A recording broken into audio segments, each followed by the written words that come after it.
Hello guys, good morning. Tingnan nyo ang painting sa likod ko. Kami po ay pupunta ngayon ng National Grace Youth Conference. Kasama ko si Pastor Dong. Hello vlog, welcome to my guys. Kasama ko si Lexter.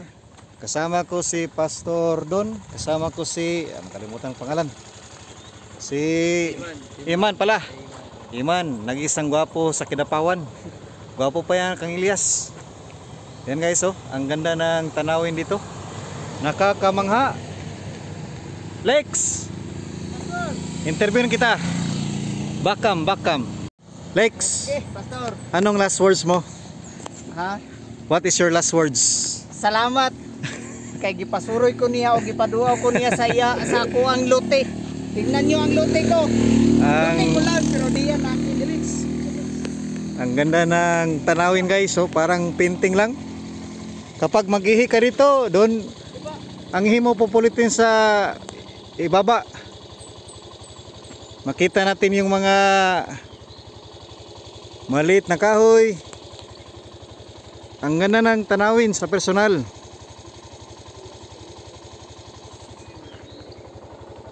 Doon, oh, meron ring mga walang gaanong puno. Ano kaya ang binabalak ni Man? Nagbibideo pala. Ang ganda ng tanawin dito guys. Ang ganda ng ginawa ng Panginoon. Ha?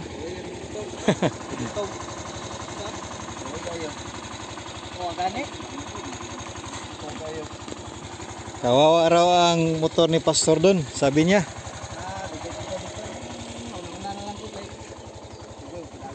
Maganda dito guys, oh.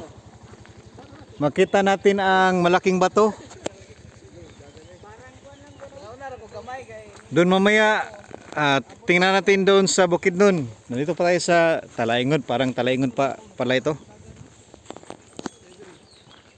Oh, maganda dito guys. Dandahan lang tayo, baka doon tayo sa baba pupulutin. Marinig natin ang daloy ng tubig. Oh. Ano ba yung tumatakbo? Parang mga anak mo yan, Lexter. Sa likod mo, Lex.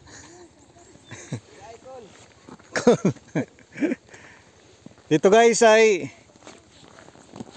meron pang tanawin ito. Meron pang maliit na bayabas. Pwede ka dito mag jump shot. At pag jump mo ay sa ibaba ka pupulutin. Hello Iman. Welcome to my vlog, Iman. May landslide pa doon, oh. Sa unahan, magpa-picture muna kami dahil sayang ang painting. Nature art. Ang ganda guys. Yan. Ang ganda ng simoy ng hangin dito guys. Ma-appreciate mo talaga ang tanawin dito. Relaxing.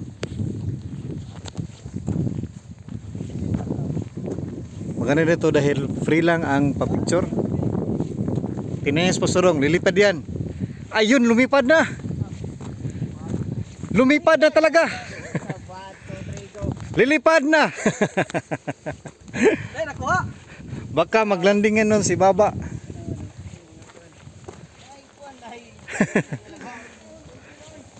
Oh, ang ganda. Wow, ang ganda ng simoy ng hangin dito. Pwede ka dito maglagay ng hamok or duyan, no? Pwede dito maglagay ng duyan.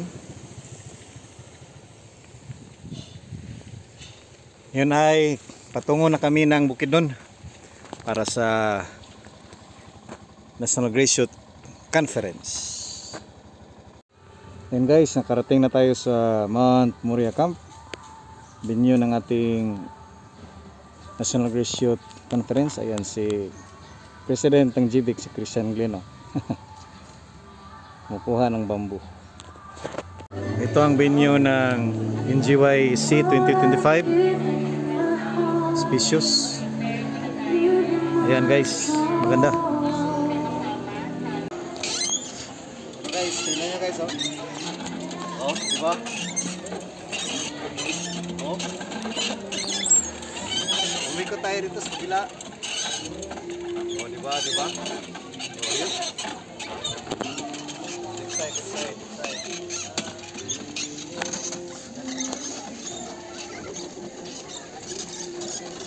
Punta kayo na.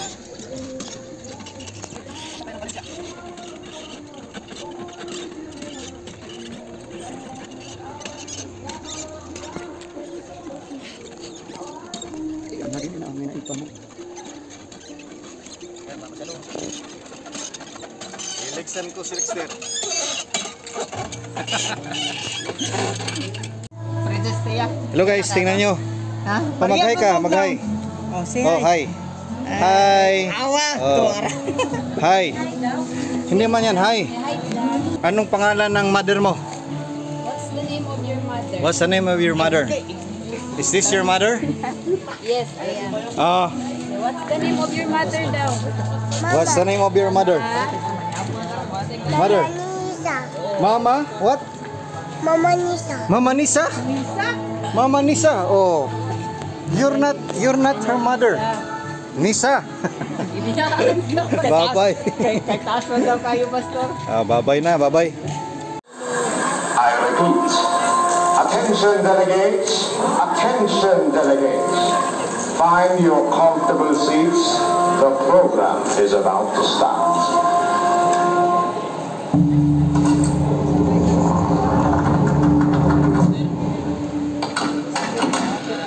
Have you ever noticed you've been to fellowships, made friends, heard messages that shook your heart, sang songs that brought peace and joy, felt breakthroughs you never thought possible? But still, there's this quiet thought: I'm not there yet. No matter how often you've shown up, worshipped, or cried out in prayer, there's still more. More to learn, more to surrender, more of God to experience. That's because we were never meant to settle. God's invitation isn't just a one-time encounter. Lahat yan mag-happy balls! Lahat ng happy, mag-happy balls! Parang di happy yung mga pastor natin dito sa front, ma'am. Ipa-happy balls din kaya natin sila. Mga pastors, happy balls, yung parang ganon. O yun! Happy ba ang lahat? Alright! Yes, happy ginaya para sa Sininga event, para sa Ginoo natin. Of course, hey, hey, hey, everyone! Mayong gabi sa tanan! Maayong gabi sa tanan! From Luzon, Visayas, and Mindanao, una sa lahat, we would like to thank our Almighty God for allowing this conference to happen. He provided all our needs para po mapunan yung pangangailangan ng ating conference. Hindi lang po yun, pag yun yung mga schedules natin, we choose to come here para po maka-join sa fellowship. Come to the land